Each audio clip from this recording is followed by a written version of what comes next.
that people are able to use the, different resources in the firm. So you might have a firm that has like the most sophisticated knowledge management system and digital information systems in the world, right? And you have like the best experts. But if you design your organization incorrectly, then they're not going to be able to maximize those benefits. And in some cases, it might even just be harmful. So kind of seeing how that happens in the real world, and then trying to understand it from like an empirical evidence-based view, and understanding how research has led us to think about the ways that organizations can function more effectively. I think because of that real world experience I became more interested in like finding those answers. So say I want to go a little bit deeper on that. The real world experiences. Talk about kind of what was that, and what were those experiences that fueled the need to like, hey, let's figure out how to do this the right way. Could you dig one step deeper? Sure. So after my undergrad studies, I actually founded an edutech startup with my friends. And so briefly what this startup did was to connect teachers who are in the Philippines to teach English to students in Korea, which has, as you know, one of the most sophisticated IT infrastructures in the world. So this kind of online English education is very viable. And because I had connections in the Philippines, like it would be possible to link people it was a platform basically that would be linking people. But one of the problems we encountered was that we had all these cool IT-based tools for both students and the teachers to leverage. But even then, it was very difficult to communicate this information and like try to organize the platform and just basically our startup in a way that would enable people to maximize these tools. So I think also like my previous experiences, I guess, like doing consulting internships or like working in investment banking internships made me realize that, like a lot of times I think the executives or the people who are in charge of these things don't really realize how the everyday people interface with these different structures in the organization. So I guess like things like that, if that makes sense. Yeah, it definitely does. And I think having that little bit of real world experience and like seeing it and then translating into, okay, I've seen some of these different pieces and from multiple different lenses, right? That's the part where you got to see the diversity of opportunity and different experiences before you went in and said, okay, now let's figure out what actual good looks like. So we'll go from over to Corey and share a little bit more about your why from Ohio over to Pennsylvania. And then I guess you're going south after this. Yeah, a little bit. I got involved in research really early in college, and so I was in a behavioral mimicry lab. And so we studied the effects of mimicry and how people could strategically use mimicry to enhance their interpersonal goals. And I just loved doing research, and I think relationships is a really interesting context to study because we have so many different types of relationships, and oftentimes we're not very strategic about how we maintain those relationships. And so studying that was just always fun and interesting, and a million new questions would come out of every research question. And so it just kept inspiring me to do more and more. And then getting into the PhD, realizing the impacts that relationships have on your life in every aspect of your life, right? So like the quality of your relationships and the relationships that you have predict your mortality better than things like smoking, where we put millions and millions of dollars into studying and all of these different interventions that we do to tell people why this is bad. We don't do that for communication and how people can maintain their relationships with difficult times.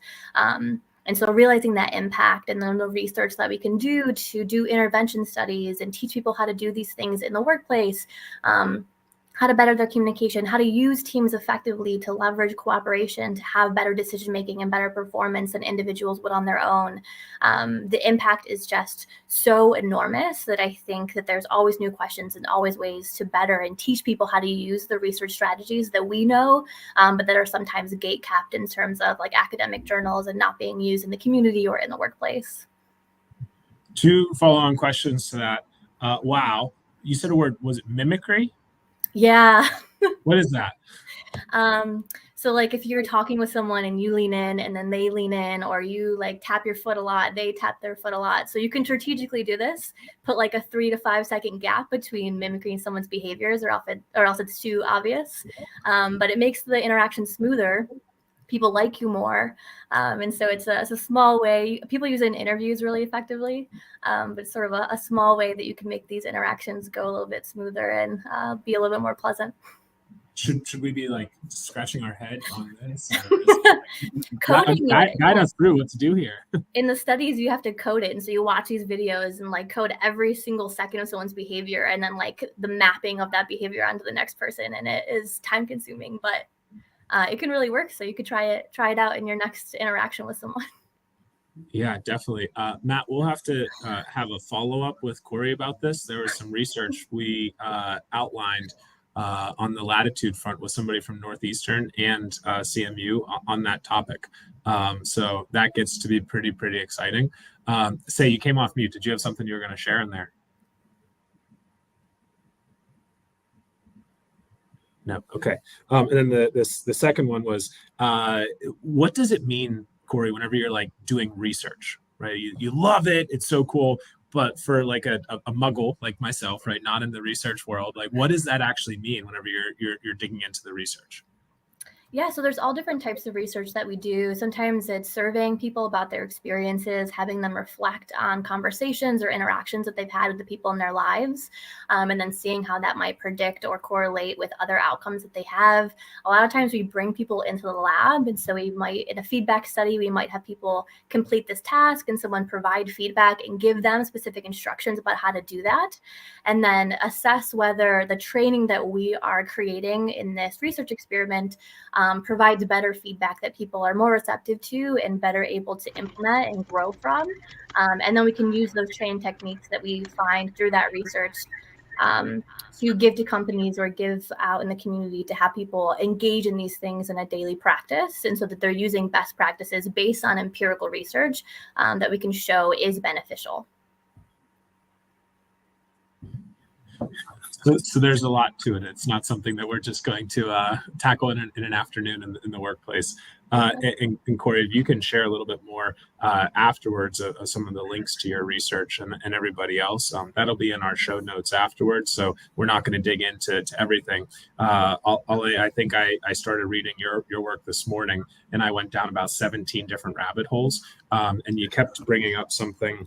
What was it around brokerage, right?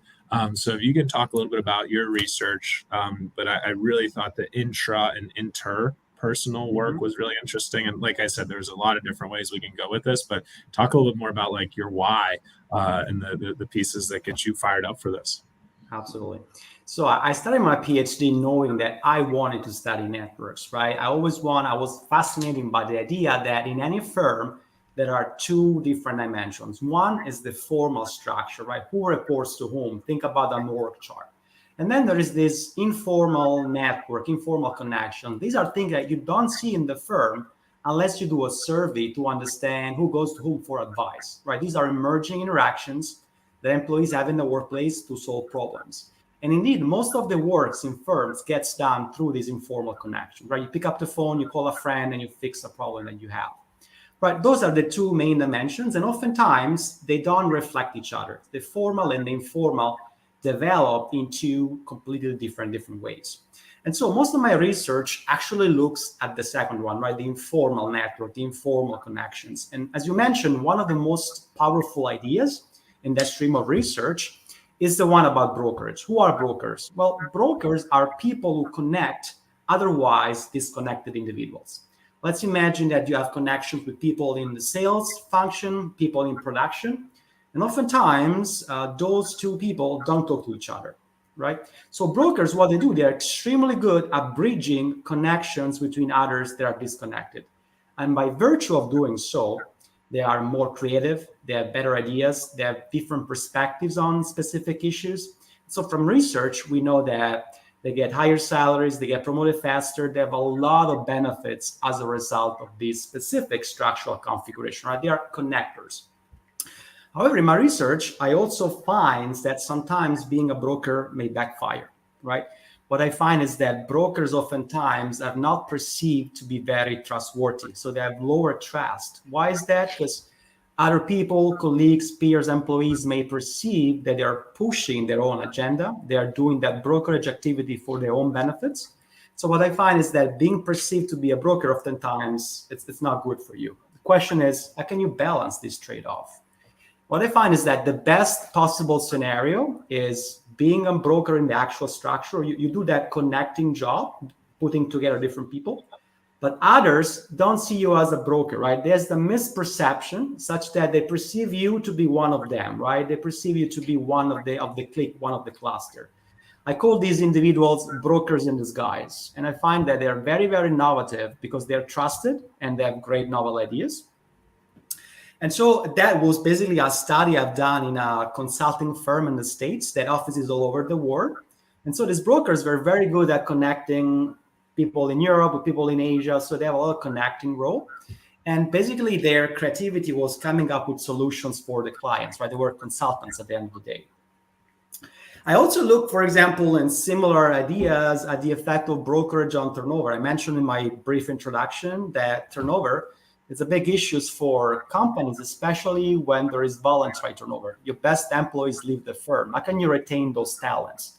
Well, it turns out that social connections, these ties that we develop in the workplace, are very good at predicting who stays and who leaves. Why is that? Well, because if you're very central in an informal network, you have many friends, many connections, you feel like you're part of something. You feel like you belong to the firm. And so research actually finds that the more central you are, the less likely you tend to leave the firm. You tend to stay a long time with the current employer. However, I'm trying to push a new area of research in that we know that if you are too central, these actually can also backfire because you were overwhelmed by requests for advice and help. Think about your best employees in the firm, your key employees. They get overwhelmed with requests from help, from advice by their peers. And it actually can be very stressful, can be a strain on them. So what I'm trying to push in the research, I'm trying to say that being central is good, but you don't want to be too central. Or if you're the very central, you should have in place some policies and procedures from a firm level to actually take off some of that load from your key employers. So try to develop some social support system such that these key employees are not overwhelmed, right? So there's a lot of research. There is a new work, for example, done looking at emails. So you can understand who's more central by using emails in the workplace. You can do interviews. So again, I guess the problem is usually that you don't realize the network that you have unless you look for it. You have to study it. While in an org chart, you can basically look at the company org chart and you understand who's the boss and who's not. Social networks not that easy. You need to do some work to understand where people stand in this informal structure.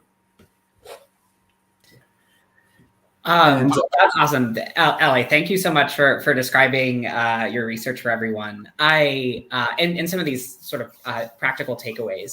I actually have a question that I'm going to intuit might be in the minds of a lot of practitioners who may be watching, and that is, as researchers, we tend to try to maybe jazz up some of our ideas with fun names. Like I really like broker in disguise, for example, is really good.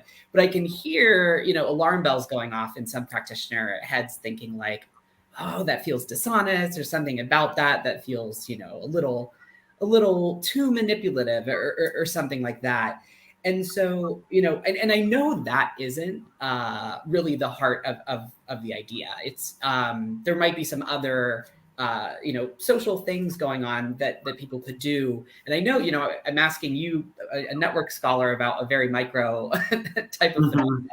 But I just want to ask from your own experience with this, what do you think that looks like on the ground? If I am a person in an organization who is really good at connecting people, but I don't want to be perceived as this, manipulative type of person, what are some of the things that I can do, or that you think might be effective at kind of striking that kind of a Well, what I can say, the first thing is that being a broker is not always bad, right? There are some brokers that are bringing people together because they can't do otherwise work, right? So there are some brokerage that actually is very helpful, is a connecting role. And so people don't perceive you as a bad guy if you have that role.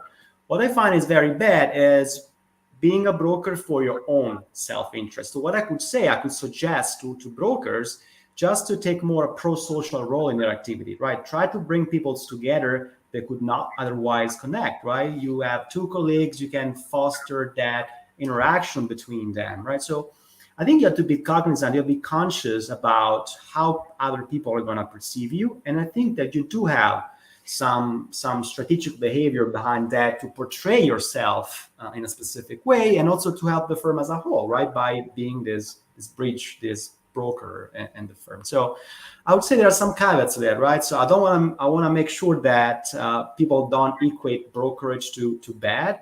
It's just that it depends on what is your underlying goal in there. Are you doing that for the firm or for yourself? That's the key point. Awesome. Thank you. Well, Matt, that goes to you next, right? We all talked about our why, and what is it that keeps you going? And I think, what do you have, like 19 days or 18 days until you follow say? Yeah, exactly. So I'll be defending my dissertation on the 31st. So similar to say tomorrow. Hopefully, I will have a PhD after my name pretty soon. But what got me interested in research is a bit of a long story, but I can condense it, I think. So I had sort of my first research experiences as part of my undergraduate experience. I was working in a cognitive psych lab where we were actually looking at, turns out students struggle a lot to connect research and evidence when they're making a claim in a paper. So they'll make a claim, and either, they don't know that claim needs evidence, or they connect evidence to the claim, but the evidence is irrelevant. And so we noticed this problem through a lot of student work. And in this cognitive psychology lab, they were like, well, what if we make this a visual exercise that, when students are writing their paper, if they make a claim, they actually have to visibly attach a piece of evidence to that claim every time they make one, so that they're literally prompted to do that. Will that kind of a thing help students get better at doing this sort of practice?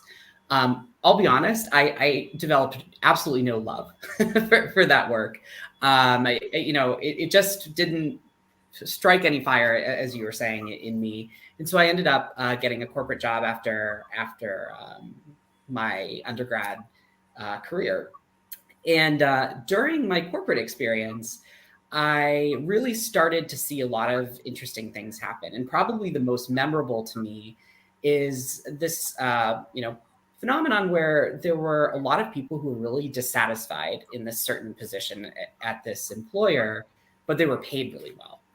And I had lots of conversations with these people about how much they wish they could leave, but how they felt like they had these golden handcuffs. They couldn't leave because doing so was a decision they felt might be selfish. They felt like, oh, I'm taking away from my kids or from my family by leaving this sort of nasty employer to have like a better job where I might not be paid as much. And I found this sort of like catch-22 for them absolutely fascinating. Because, the way I started thinking about it was that experience has to wreak havoc on a person's well-being, their psychological health. In a lot of cases, people's managers were pretty poor at this particular firm. And so I think that a lot of people felt trapped in this kind of a position, but not for a reason that we would typically expect.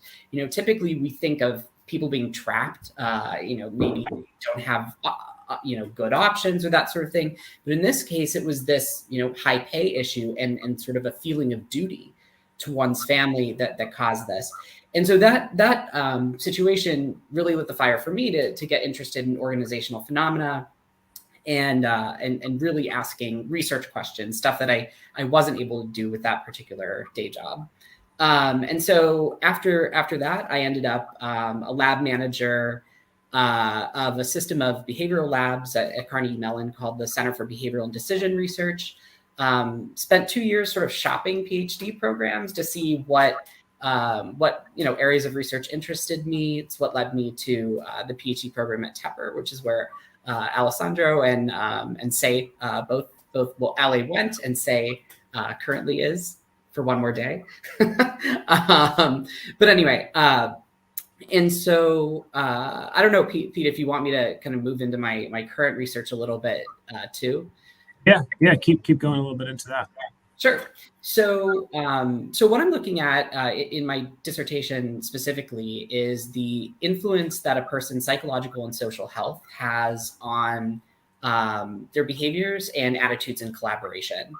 And basically, you know, when we think about psychological and social health in, you know, or at least when employers are thinking about well-being, you know, they think about a lot of things, but all of those things tend to be at the individual level. They think of things like, you know, a person's, you know, finances, their exercise routine, their job satisfaction. These are the types of things that tend to come to mind for employers. And you know, the same is true of organizational research. If you look at the research that's been done in my field on well-being, it tends to be stuff like that. You know, looking at people's life satisfaction, their job satisfaction, all from this individual perspective. But in psychology and clinical psychology and psychiatry, there's this whole body of work that shows all of these social effects of a person's psychological and social health. People who are more psychologically and socially healthy tend to have better relationships. They tend to trust others more. They tend to be more communicative, more forgiving of others, you know, and the list goes on and on.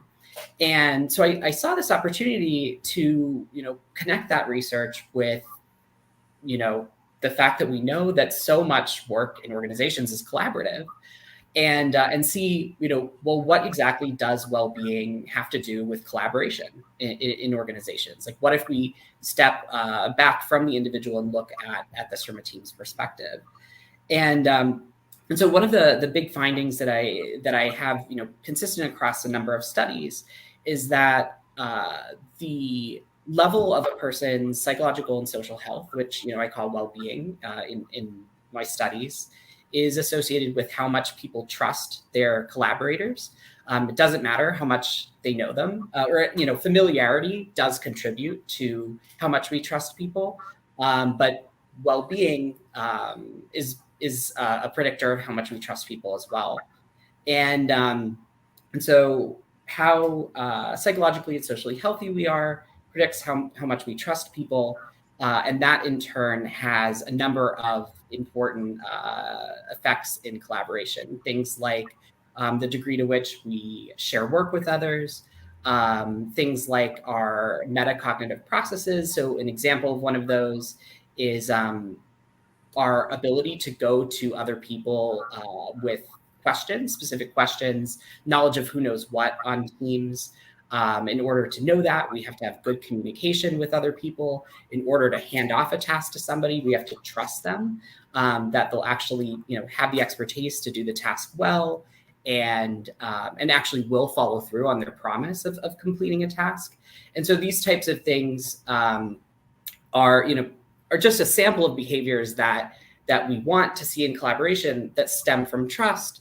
That ultimately are at least partly rooted in people's psychological and social health. So I feel like I threw a lot out there, but in general, yes, psychological health important not just for individuals but also for collaboration.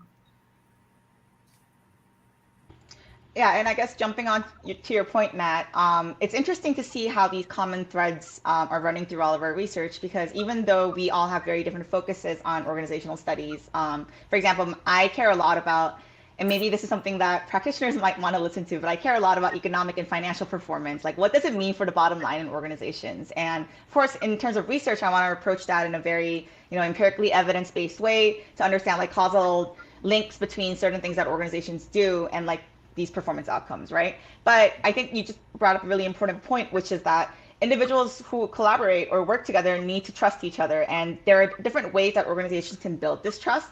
And I just want to talk about a little bit from the other side as well. The way that individuals trust each other also affect the ways that they share knowledge resources with each other. So the trust that you have in the person sharing the information with you also might affect how much you trust that information they give you. And this in turn also affects whether you're likely to transmit this to other people or whether you're actually going to use this knowledge when you're trying to do your tasks. And I think knowledge utilization is one of the most important factors in translating any knowledge into organization into actual performance. Like people have to use that knowledge, even if all of it is floating around the organization, right? So in order to build trust in knowledge sources, I think you also need to build trust interpersonally. And that's something I think a lot of the research and maybe a lot of organizations these days have not really thought about. And instead, they just invest a lot of money and resources into building repositories or information systems that allow people to access the knowledge, but don't really think about where this knowledge is being sourced from and what the individuals who are accessing those systems think about the source of those knowledge. So I just thought it's interesting that there's something from my side as well, just kind of hopping onto what you were talking about. Yeah, jumping off of that, I think that all of us could probably say that trust is the bottom line for all of the processes that we study. And I think we'll name some actionable thing that organizations can do to increase trust and psychological safety in just a bit. But one of the key things there is making sure that the processes that you're engaging in the organization are transparent and that people are being honest and authentic. And so for me in my research, I study how people deliver feedback. And in organizations, they often do it pretty poorly. People think that they shouldn't be honest because they're going to emotionally harm someone, but not providing people with accurate information doesn't allow them to grow, doesn't allow them to improve their performance, is not going to make them trust the organization or the leadership. And so it's really important that we establish these practices in ways that are going to enhance trust and enhance psychological safety in creating a culture with norms. And I think we'll talk about that probably in a bit, about actionable things in organizations they can do to do that. But knowing what processes are really important in building these from a foundational level up is going to affect every single part of your organization and every outcome that you care about for your employees. So let's just jump right into it, right? Let's not wait until any further. Let's talk about some of those actionable steps. I wrote down, my page keeps going all around my notebook over here, so there's lots of different pieces. But first thing, just a quick around the room, 10-second, 15-second response. What is psychological safety? Just we'll go to Ale first. So in your own words, what does this mean to you? And trust. You can kind of like say each of them. And this is not like, for disclaimer, right? This is not all like, academic entirely, not fully research-based. So we have a little bit of coverage for you there. But in your own words, just for not, what'd you call us? Normie like myself, right? What would I take away from this? From psychological safety, first of all, is a team level construct, right? It exists only at the team level. And there is the belief that you are safe for interpersonal risk. If you speak, if you say something, nobody else on the team is gonna go after you for what you said, right? You feel safe to share information. That's a key for creativity and innovation. Like sharing ideas, it's the building block of any new innovation in the firm. And so in that respect, as I said before, networks can be very, very helpful, especially if you have very dense and cohesive network. If there are a lot of interactions in the firm, a lot of communications and friendship and advice sharing, this actually is going to boost your performance as a whole. If you're interested in the bottom line, at the end of the day, there is a lot of evidence showing that better, healthier social networks can improve how quickly you come up with new products. As I mentioned, turnover rates, because I know that's going to be very costly for firms, can impact a lot of different outcomes, right? The problem is to be able, as Say was mentioning before, to causally identify the effect. So oftentimes we have correlational evidence. We know that X and Y change at the same time, but we don't know which is causing which. And that's a key question for any HR person in the firm. We want to understand causation. We want to understand what is the causal association between two variables. In order to do that, what I'm starting to do is try to develop some network interventions. Can you do some experiments in the firm to try to shape the way in which people connect with each other? If we know that networks are important for performance, can we change networks? Can we shift? Can we artificially a little bit change those connections in the workplace, right? There is some evidence that we can do that. For example, there is a very beautiful paper that was presenting a few months ago in a conference, right, by Professor Casciaro. She's over at Rotman. It basically finds that a way to shape networks is to make employees more curious. Curiosity is the biggest basically driver of expansion in networks. If you're curious, you tend to enlarge your network. I think that's a beautiful study. There is also some other evidence on incentives, right? If you change the variable compensations of employees based on how much knowledge they provide to others, that can also be very good for the firm as a whole. So there is a lot of things to do. I think the key point is that we should push towards this causal identification a bit more in the future, unless we want to. I mean, otherwise we're gonna make some suggestions. Then it'd be just, as I told you, like correlational, right? So it's nothing wrong with correlational, but I think the key is causation. All right, who's next? Psych safety and trust. I'm happy to jump onto Ollie's point. You're teasing us. Yep, there you go. yeah, sorry. I'm happy to jump on Ollie's point. I think so. I know there are other experts on psychological safety here on the panel. So I would just talk about it specifically from the perspective of my research, which I would look at psychological safety as not only a team level construct, but also an individual level construct, where the way that the organization facilitates itself and like all the different processes that are going on will kind of determine whether you feel psychologically stable and safe to use knowledge in a way that either is applied to your tasks so that you can improve performance, or you innovate based on it, right? Because without psychological safety, and if you don't feel stable in your environment, you might not feel that reassurance that you can kind of work with the different knowledge that's available to you and create new and innovative outcomes. So I think like in that sense, it also, the way that the organizational climate spurs innovation is something that a lot of researchers and people who are in strategy are interested in, but we haven't really studied it, I think, at the individual level of understanding how individuals' perceptions of like that climate that the organization has been facilitating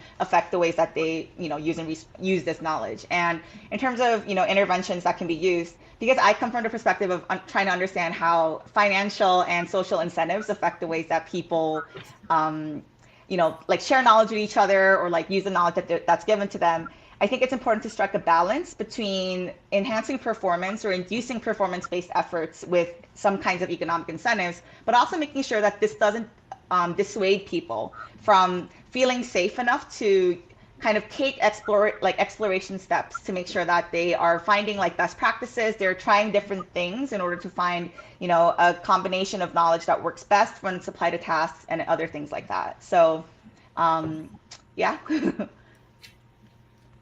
Yeah, and if I could actually just jump on that, sort of to combine Ale and Say's points a little bit and also add a bit. I would say, psychological safety is probably best described as a multi-level construct. So in our field, we use the term multi-level to describe something that has meaning, but somewhat different meaning depending on the vantage point you take. So, what is psychological safety for an individual? Well, for an individual, it's a feeling that they have toward other people that they work with. Perhaps it's a team, perhaps it's others in the network. And at the team level, maybe it's a shared sentiment of how psychologically safe people on that team feel toward each other or toward their shared leader or something like that. And of course, you could survey an entire organization and get sort of the climate of psychological safety as well. And so one of the things that I think is important to think about when we think about these constructs is that how we think about them, tends to indicate a different type of intervention, or what we think is going on, or our organization indicates different, actionable steps. And so, one thing to think about psychological safety is that, there might be a general level of psychological safety in a firm, but also the level of psychological safety an individual employee feels could be dramatically different, team to team that they work on within the same company, right? Or even, just based on what team members are present in a given day. So you can imagine, imagine a team of 5 people who all work really well together, all trust each other a lot, but they have a leader who's really awful. And the leader's there for 50% of their meetings. The meetings that the leader isn't there all the members will probably report feeling very psychologically safe, and they'll be able to talk about things freely, probably really freely without the leader present. But then when the leader's present, they're probably all silent. They're probably all feeling not very psychologically safe. And so that's just something that I would want to put in the mind of people, within organizations to think about, that, you want to be very specific with how you're asking that question of your employees. Who do you want them responding about? What part of their experience do you want them responding about? Is it how they feel on average, or is it how they feel with their manager, how they feel on their particular team?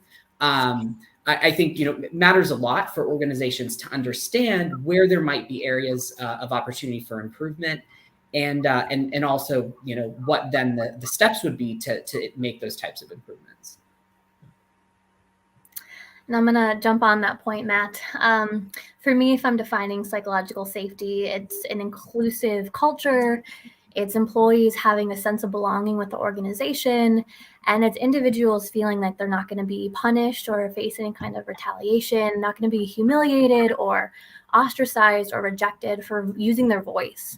So employees should feel like they can express their ideas, that they can express concerns or criticisms that they have, or own up to their mistakes or point out mistakes that are being made without fear of any of these bad things happening to them because of that. And I think to Matt's point, it's really important that you're checking in on employees, checking in on what their well-being is, their stress, their satisfaction. And so knowing what's going on with them in their teams and within the organization to understand how they're viewing what the culture of the organization is, because that's going to play a really big role in the amount of psychological safety they're experiencing in that organization. And we want to make sure that people are really feeling psychologically safe, because they're going to be more productive, they're going to perform better, they're going to be more identified with the organization and loyal to it. So it's going to be helpful for turnover intentions or retention rates. And they're also just going to have better health. And so they're going to be taking less days off. And so all of these things are going to be really positive for the organization's bottom line.